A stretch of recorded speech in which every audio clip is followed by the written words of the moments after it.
Shalom, man. So giving up praise to Yahweh, Ba'ashem, Yahushua, Ba'ashem, Makakadash. Double honors to the elders, GMS, Ruwa, came out there. As you can see, it says higher education at work, cry closets for snowflakes. I mean, come on, man. In school, they want to put closets where people can go and cry, mainly men of Esau, Edom. Okay, it's so-called white men. Uh, because they're weak, man. You know, the Most High brought them down. All praise to Yahweh Shemel Shah. So I'm gonna get the scripture. I'm just let the video play. It said Isaiah 51 verse 29, and the land shall tremble in sorrow, for every purpose of the Lord shall be performed against Babylon, to make the land of Babylon a desolation without inhabitant. Okay, and that's gonna happen when the Lord starts World War III. He sends thermonuclear missiles over here. Okay, verse 30, it says, the mighty men of Babylon have forborne to fight, they have remained in their holds, their might have failed, they became as women. You see, they became weak as women, or weak and feeble and famished. Lord said they have become weak as women. You see, and that's the modern day Edomite. Okay, Esau Edom, or the E's. So they have burnt her dwelling places, her bars are broken. So I'm gonna just let the video play and I'll salute out.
So as you can see, man, I read it again.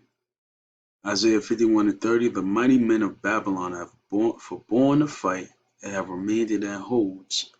Their might have failed, they became as women. Plain and simple. Until next time, Shalom.